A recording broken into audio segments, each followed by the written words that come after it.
A sudden fire broke out in the wedding house, and my husband, who is a firefighter, was severely injured while trying to save me. I rushed him to the hospital where his childhood sweetheart, Luna, worked for emergency treatment. After the surgery, Luna announced my husband's death and then told me that my husband's final wish was to have a child. Biting back my grief, I used the sperm that my husband had frozen before to have a test tube baby. I raised our son all by myself and managed to help him get admitted to Peking University. However, at the college entrance celebration banquet, my son drove me out and invited his biological parents onto the stage. That's when I realized that my husband had faked his death. Back then, he and Luna had secretly replaced the embryo used in my test tube baby procedure. The son I had painstakingly given birth to had no blood relation to me at all. Over the years, he had been enjoying life abroad with Luna while waiting for the right moment to reunite with our son. Filled with anger, I went to seek an explanation, but I was pushed downstairs by their family and died from the fall. When I woke up again, I found myself back on the day when the fire broke out in the wedding house. Hello, everyone. Welcome to my channel. Subscribe us to read wonderful novels every day. Now the story begins. The bedroom was ablaze. The thick smoke, carried by the searing heat waves, made my eyes water. Wife, stay where you are and don't move. My husband, Stanford, sent me a voice message. It was only when I heard his voice that I realized I had been reborn. Stanford is the captain of the fire brigade. In my previous life, I trusted him completely. Despite the pain of being burned, I waited for him to come in and save me. But it was only after my death that I learned the truth. He had deliberately trapped me in the area with the fiercest fire. He just wanted to make me suffer more. That way, I would be worthy of his life-saving grace. Remembering the cold looks and discrimination I endured in the second half of my previous life due to my burn disfigurement, I immediately wet a sheet, draped it over myself, covered my nose and mouth, and rushed out of the bedroom. Molly, just as I reached the living room, I bumped into my husband, who was dressed in a firefighting uniform. He roughly tore off the sheet from my body. Why didn't you listen to me? Stanford's expression gradually turned fierce. It was exactly the same as when he pushed me downstairs. The intense pain from the fall in my previous life spread throughout my body. Subconsciously, I wanted to run away, but Stanford picked me up around the waist. Wife, the fire is too big. You go first. He opened the window and forcefully pushed me out. I landed on the cushion. The huge impact knocked me unconscious. When I woke up again, I was already in the hospital. Molly, your husband's condition is very critical. Despite my physical condition, the young nurse pulled me up from the hospital bed and dragged me to the door of the emergency room. In my previous life, I waited for Stanford right here. When I learned that he hadn't been saved, I almost fainted from crying. The next moment, the door of the emergency room opened. Luna pushed out Stanford, whose body was covered with a white cloth. I've done my best. Her eyes were red, and the look she gave me was filled with resentment. It's all because of you that Stanford died from severe burns. If you have any conscience, you should volunteer to take care of his parents and relatives for the rest of your life. In my previous life, I felt extremely guilty because of her words. I immediately knelt in front of Stanford, holding his hand. I swore I would definitely take good care of his family for him. But my in-laws didn't understand at all that I had a child to support. They asked me for money every day to enjoy their lives. Even his relatives asked me for money. Using the excuse that I had caused his death, I worked myself to the bone to support his large family. My husband, who had shirked the responsibility of taking care of his parents onto me, was living in a big apartment abroad, driving a luxury car, and enjoying global trips with Luna. I took a look at Stanford, who was motionless. This time, I will make this despicable man and woman pay the price. Seeing me remain silent, Luna became anxious. Molly, you're not going to be ungrateful, are you? This is your responsibility. I gave her a disdainful look. I took out my phone and dialed a series of numbers. You're going too far. Luna pointed at me and started crying. Dr. Luna, who's bullying you? Sean, Stanford's teammate and the vice captain of the fire brigade, pushed me aside. He led the team members to surround Luna. Seeing her cry, they felt very sad. The way they looked at me was as if I were a criminal. It's my fault. Luna was crying, but the look she gave me was very triumphant. I don't care if sister-in-law has it out for me, but Stanford died because of her. And she's actually playing with her phone. Sean flew into a rage. He snatched my phone and threw it on the ground, pointing at my nose. You apologize to Dr. Luna right now. Luna pressed her advantage. Sister-in-law, you might not have been taught proper manners. You should know that playing with your phone in the hospital is disrespectful to everyone here. I silently picked up my phone and checked it. Fortunately, it was of good quality and wasn't broken. You're going too far, Sean roared. I used to call you sister-in-law, but you turned out to be such a disgusting woman. I ignored him. I pressed the answer button on my phone. Hello, is this the body donation center? Yes. May I ask what your needs are? The voice of the staff on the other end of the line came through. Everyone looked at Luna. The rumor that I was playing with my phone, as she had said, was instantly dispelled. Luna's face turned red, and she was extremely embarrassed. I want to donate my husband Stanford's body, I said. He has just passed away. Could you please come to hospital as soon as possible? The people at the donation center immediately agreed. It would take them at least 30 minutes to get here. I wanted to see, how long could Stanford hold on? Luna, who had realized what was going on, widened her eyes. How can you donate Stanford's body? His spirit in heaven will be restless. Sean, who had wrongly blamed me, didn't apologize. Instead, he chose to side with Luna. She's right. Who knows if you're secretly trading the captain's organs? After all, a woman like you is capable of doing all sorts of dirty things. The other members of the fire brigade echoed his words. The way they looked at me was very disdainful. I didn't bother to explain. I directly took out the electronic application form for body donation that Stanford and I had signed. In my previous life, Stanford had signed the consent form for body donation with me to please me. His death had given me a huge shock. I had completely forgotten about the donation. By the time I remembered, Stanford had already been cremated and buried. The matter of donating his body had been left unresolved. Seeing Stanford's signature, Sean, who had been frantically questioning me, fell silent. You can't donate it. Luna stood in front of my husband. Stanford's organs were all damaged by the thick smoke. There's no value in donating them. She was a doctor. She knew very well about Stanford's condition. Once the people at the donation center discovered that he had faked his death, she, who had issued his death certificate, would also be disgraced. Whether it can be donated or not is up to the people at the donation center, I deliberately said. Even if the organs can't be used, there's still the body that can be donated. It can still contribute to the medical cause. Stanford sacrificed his life to save me. He was selfless and kind-hearted. He would definitely agree with my decision. The team members who had been resistant were gradually convinced by me. That's right, Mr. Stanford was such a good person. Then let's donate it. I'll be satisfied if I can see the captain at the medical school in the future.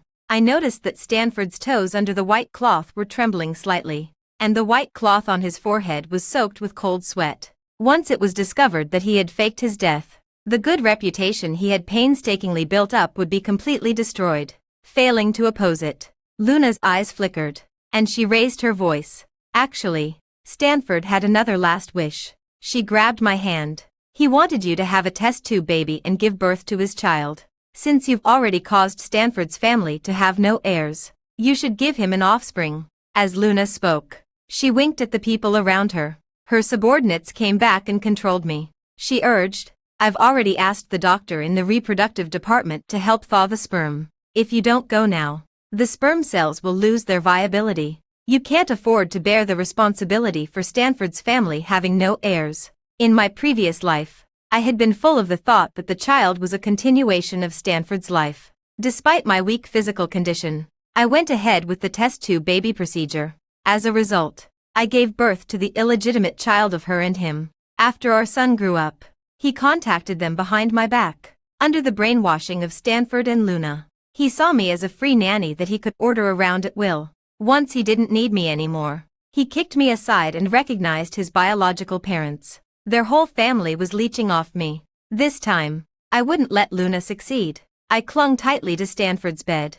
I'm not going anywhere until the people from the donation center come. Luna wanted to take advantage of the time when I went for the test tube baby procedure, to secretly transfer Stanford, to avoid the body donation. Seeing that I wouldn't let go, She visibly broke down. Molly, she shouted wildly. I knew you were deliberately trying to delay until the sperm lost its viability and make Stanford have no heirs. How dare she? Sean gave me a fierce glare. He swung his arm and slapped me hard. Half of my face went numb from the slap.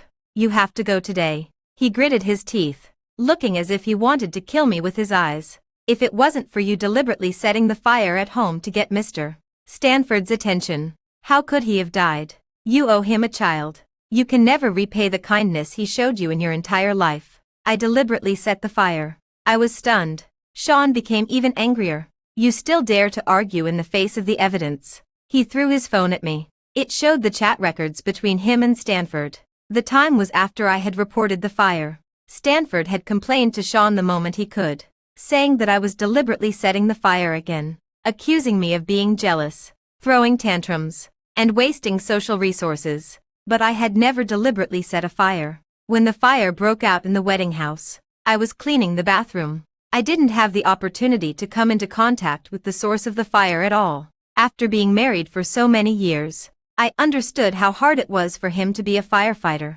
Whenever I had grievances, I dealt with them on my own. I had never set a fire out of jealousy to attract attention. I looked at Stanford, who was motionless. He was even more despicable than I had imagined. No wonder in my previous life, the people at the fire department treated me coldly. It was extremely difficult for me to find a job wherever I went. It turned out to be Stanford's doing. He had made everyone believe that I was a stupid woman who had caused her husband's death just because of jealousy and the desire for favor.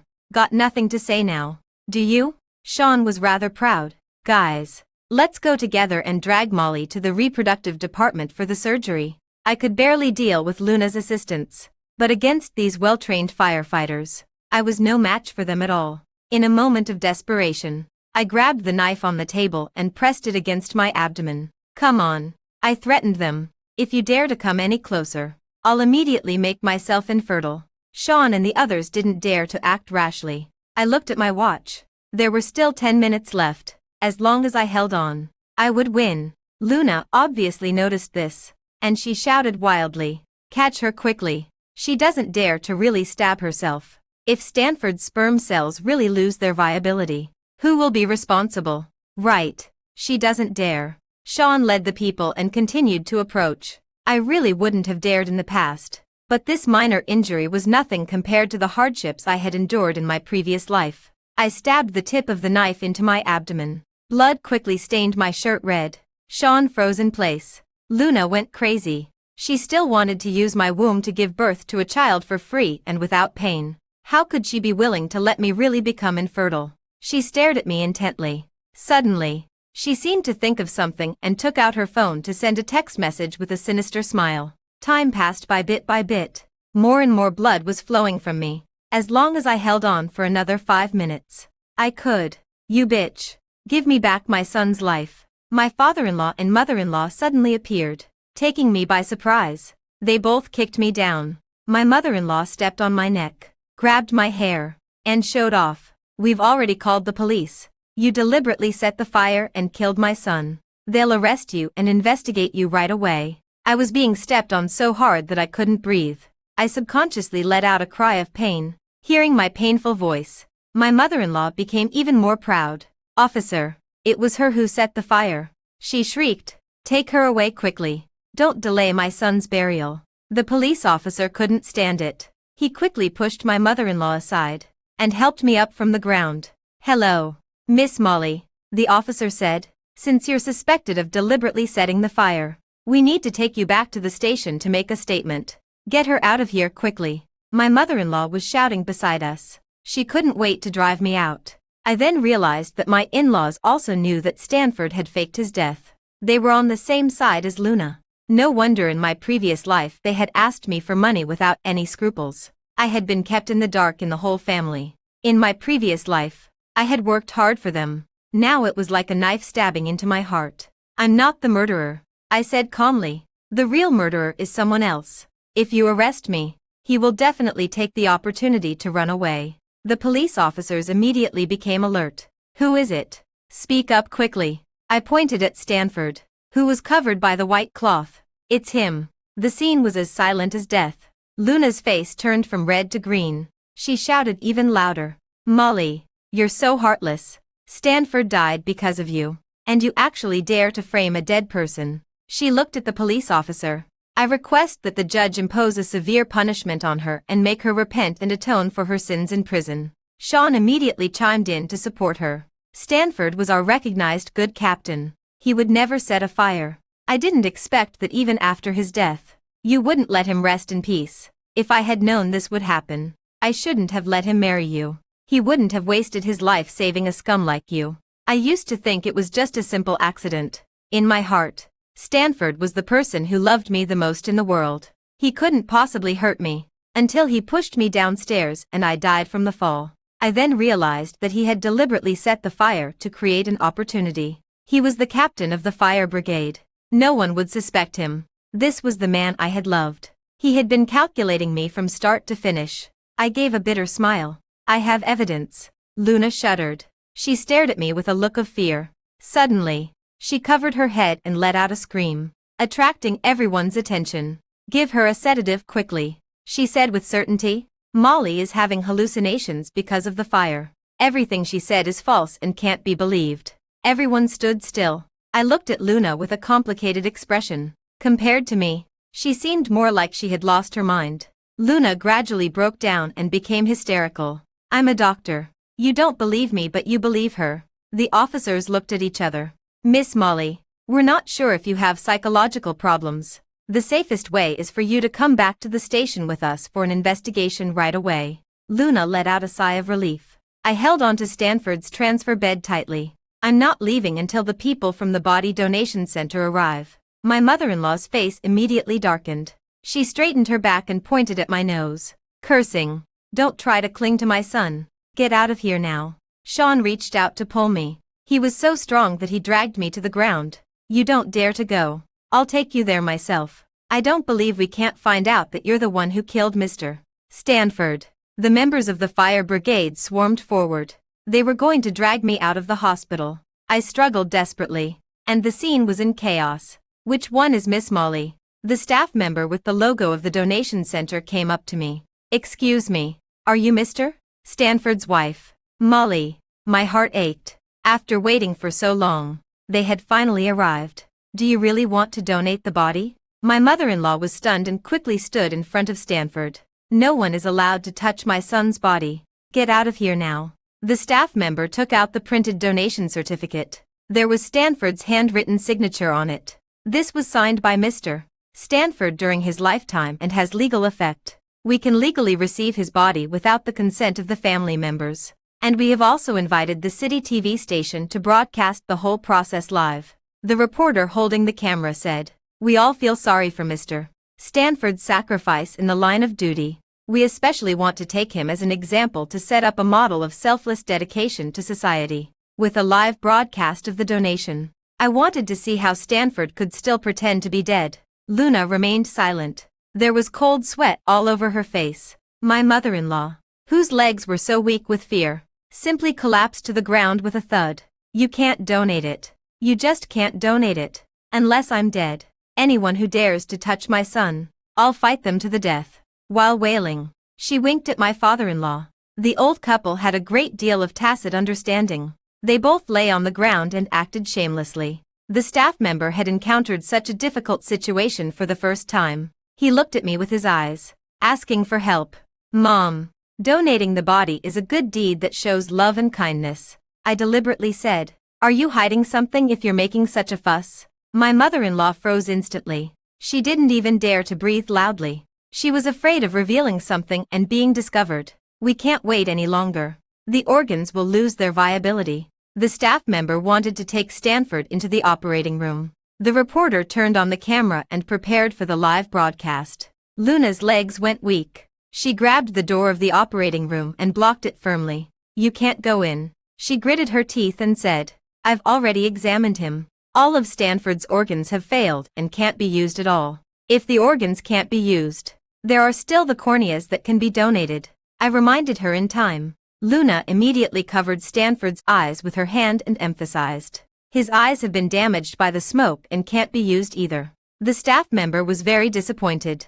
Since the organs can't be used, there's still the body. Donating the whole body can make him a cadaver for medical education. My in-laws' hearts were in their throats. If the whole body was taken away, the secret of Stanford's faked death couldn't be hidden at all. Wait a moment. I stopped them in time. It's too hasty to donate the body like this. Luna looked at me in surprise. She couldn't figure out why I had changed my mind. Sister-in-law is right, she said without any confidence. We really can't donate it. I sneered.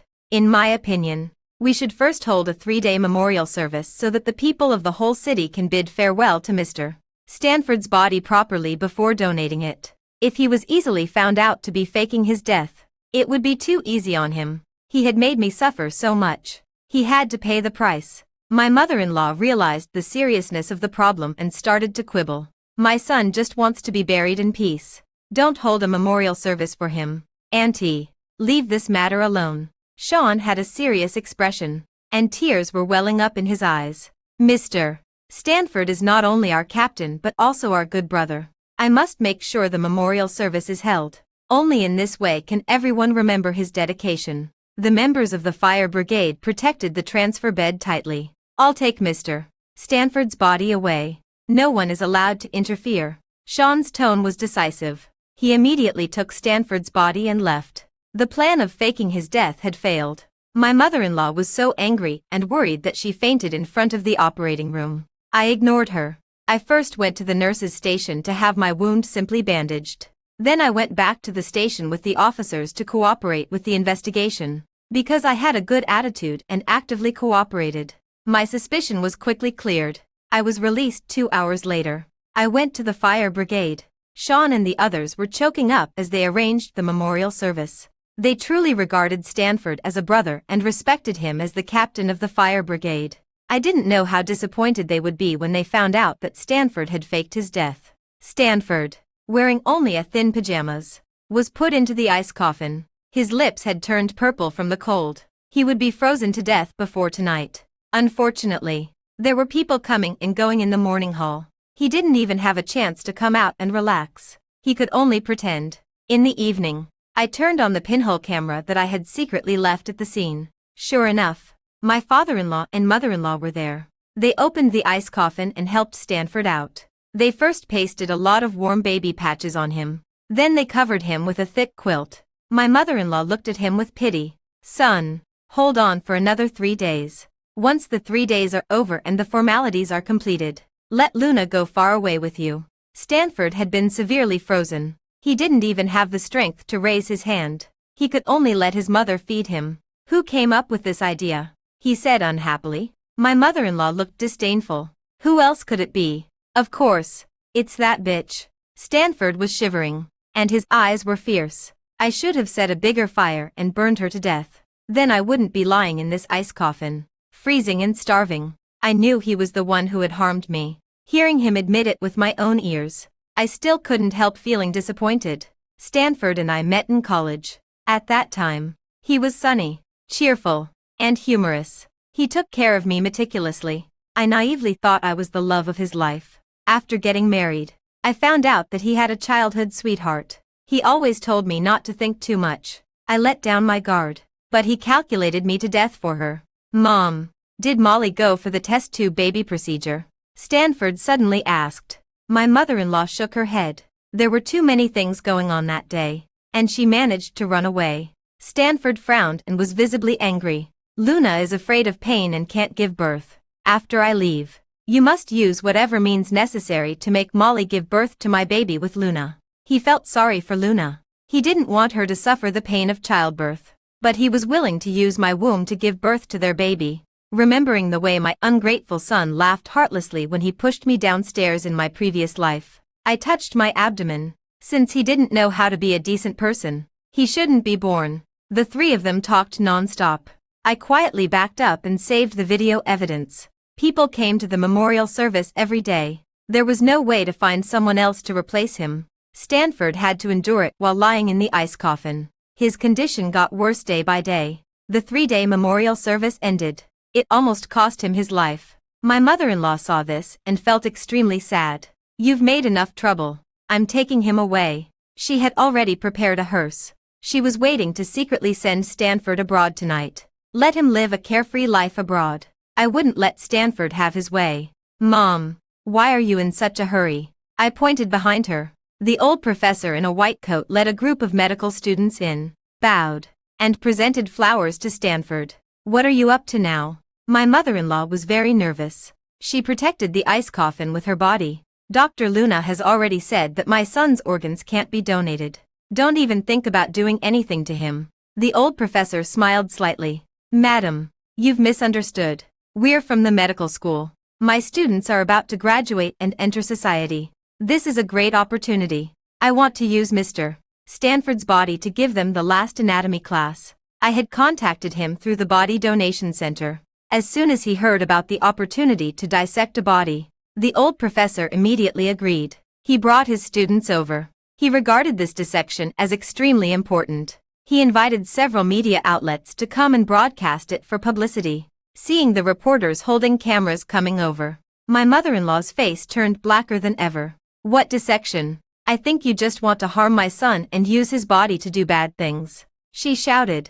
This was Mr. Stanford's own wish. Please respect it. The old professor's expression was stern. He had already signed a receiving agreement with the donation center. He didn't expect to be blocked. It's getting late. Send the body to the hospital immediately. My mother-in-law couldn't stop them. She could only curse under her breath and follow the car to the hospital. She kept in touch with Luna all the way, discussing countermeasures. When they arrived at the hospital, Luna was already waiting at the door. My mother-in-law saw her and slapped her. Do you want to harm my son? She lowered her voice. He's about to be on the dissection table, and you're standing there like a log. Don't forget who came up with the idea of faking his death. Luna suddenly raised her head. Her face turned pale. What else can I do? The old professor was the dean's mentor, and she was just a junior doctor. She couldn't stop Stanford from being taken to the dissection table. The reporters set up all the cameras, focusing on Stanford. The old professor put on his surgical gown and picked up the scalpel. He made the first cut next to Stanford's ear. Dark red blood seeped out. My mother-in-law covered her chest and let out a scream. Luna, whose clothes were soaked with cold sweat, felt her legs go weak and knelt to the ground. I noticed that Stanford's arm was trembling slightly. The old professor was too focused. He didn't notice Stanford's change. Then he made the second cut. He made a cut from his right ear. The skin was torn open. Stanford's hands and feet started trembling together. Without anesthesia. Just these two cuts could make him so painful that he lost his senses. The old professor kept explaining. He pressed on Stanford's chest. This middle cut is particularly crucial. After cutting it open, we can see the condition of the internal organs. He held the knife and stabbed it in. Stanford trembled violently. I'm alive. Don't touch me. He straightened his arms and pushed the old professor down. He jumped off the dissection table and hid under the table, shivering. There were screams all around. The students were so scared by the resurrected Stanford that they screamed. The reporters had various expressions. They all took out their cameras and pressed the shutter. Mr. Stanford, who had been sacrificed in the line of duty and had a 3-day memorial service, was alive. It was too strange. No one wanted to miss this front-page news. The old professor was the first to react. He grabbed Stanford and asked him to explain. I don't know anything. With his lie exposed, Stanford gritted his teeth. I just woke up and you started dissecting me. I'm the one who should be asking why. Could it be a state of suspended animation? The old professor wiped the cold sweat from his forehead. He had been a doctor for many years and had encountered the state of suspended animation several times. It was indeed possible to misjudge. Yes, I was in a state of suspended animation. Stanford nodded immediately. At this point, he definitely couldn't admit in front of so many people that he had deliberately faked his death. The old professor called up his death record, asked Dr. Luna to come in and see me. Luna, who was standing outside the dissection room, felt her legs go weak. She walked in trembling all over. Did you issue Stanford's death certificate? The professor's words were sharp. According to your examination, he died of organ failure. If he was just in a state of suspended animation, his organs couldn't have failed at all. Luna was trembling. She couldn't say a complete sentence. Stanford had lied that he was seriously injured in order to make me grateful. In fact, He only had minor skin injuries. To cooperate with him, she issued a death certificate of organ failure. He was indeed faking his death. She stammered. Mr.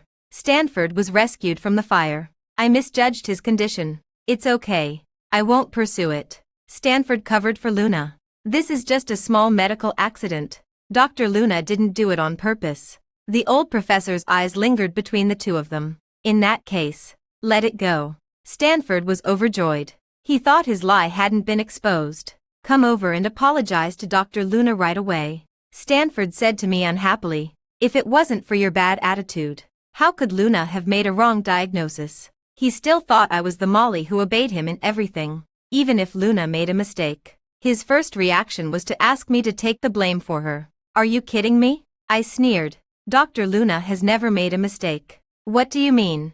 Stanford was visibly flustered. I waved the memory card in my hand. Think carefully about your own flaws before you lie. I found a laptop and played the evidence I had saved during the memorial service. On the screen, Stanford was holding a quilt, complaining that the ice coffin was too cold and stuffy. My father-in-law and mother-in-law were feeding him, and Luna secretly went in and threw herself at him. The scene was unbearable to watch. You calculated me. Stanford couldn't believe it. He had held on for 3 days in the ice coffin, dreaming of living a carefree life abroad. He thought his plan was flawless. In fact, I had recorded it all and played it in public. You could calculate me, so why can't I calculate you?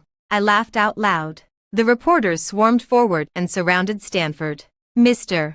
Stanford, please explain carefully why you faked your death. What was your purpose? And what you said about asking your wife to give birth to a baby for you and Dr. Luna. Do you two have any other relationship? Are you having an affair during your marriage? As the captain of the fire brigade, you deliberately set the fire. Have you ever thought that an entire building could be burned down and people could die because of you? Stanford couldn't answer. He kept repeating the order for the reporters to get out. The news that Stanford had deliberately faked his death spread from the live broadcast. The citizens who had specifically gone to pay their respects to him a few days ago felt worse than having swallowed a fly. The fire brigade reacted the most strongly. They had been so sad about Stanford's death. They never expected that they had been a joke from beginning to end. And the fire was also set by Stanford to harm me. Sean rushed over with his team members. Captain. His voice was hoarse. No, you don't deserve to be my captain. You're a beast. The enraged team members swarmed forward and pinned Stanford to the ground and beat him up. The onlookers just verbally tried to persuade them. It was only when Stanford was almost beaten to death that they rescued him. Sean was deeply shocked. With red eyes, he apologized to me. Sister-in-law, I'm sorry. I was blind. I didn't recognize the person and became brothers with a beast. They were firefighters. They often went in and out of fire scenes. The brothers risked their lives together. They hated fires deeply, but Stanford had betrayed his profession. He deliberately set the fire to harm me. Stanford and Luna were taken away together. They both participated in the attempt to murder me and were sentenced together. As the main culprit, Stanford was sentenced to 5 years in prison, and Luna to 3 years. Because she had forged the death certificate, Luna's medical license was permanently revoked, and I successfully divorced Stanford. I took the vast majority of the property. In my previous life, this money was in the hands of my in-laws. Whenever I wanted to use it, they would scold me for being unfilial. So I had to work hard to earn money to support the family. I exhausted my body and was plagued by diseases. The sequelae left by the burns tortured me for the rest of my life. This time, there were no burns, and there were no children or in-laws to drag me down. I could definitely live a good life of my own, taking advantage of the opportunities after being reborn. I used the funds to start a business. In just 5 years, I became a well-known entrepreneur in the whole city, riding the wave of business development. After Luna was released from prison, with no way out, she ran to my company and asked me for money. She believed that I had stolen her life. I should be traveling around the world now, living in a luxury house and driving a luxury car. She said resentfully, I should also have a smart son who can be admitted to Peking University in the future and take care of me for the rest of my life. I was very surprised. I didn't know how she knew what had happened in my previous life, but the happiness she talked about was all built on my misfortune. It was she who had stolen my life. Out of the goodness of my heart, I sent her abroad. Let her live the beautiful life she had dreamed of. 3 months later, Luna died on the streets abroad. Without me working hard to earn money, she didn't have the ability to live abroad at all. Stanford was also released from prison. He first went to Sean and the others to borrow money. As expected, he was beaten out. My father-in-law and mother-in-law had already suffered from mental illness and died under the pressure of the gossip. Out of the goodness of my heart, I gave Stanford a plane ticket. Let him go abroad to find Luna. She's living a good life abroad and has a lot of money. I said, you go to find her, and she will definitely take good care of you. My husband, Stanford, sent me a voice message. He really wanted to get back together with me, but he was afraid of the bodyguards around me. He couldn't do anything to me, so he set his sights on Luna. I'm just using her, he assured me repeatedly. As soon as she has no more value, I'll come back and marry you right away. Don't worry. I personally sent Stanford to board the plane. A month later, he died from accidentally eating poisoned food while wandering. He had pushed me off the building with his own hands back then. A prison sentence of just 5 years was too short for him. My people personally sent him to his end, and buried him next to Luna, by the way. I had avenged myself, and no one could steal my life anymore.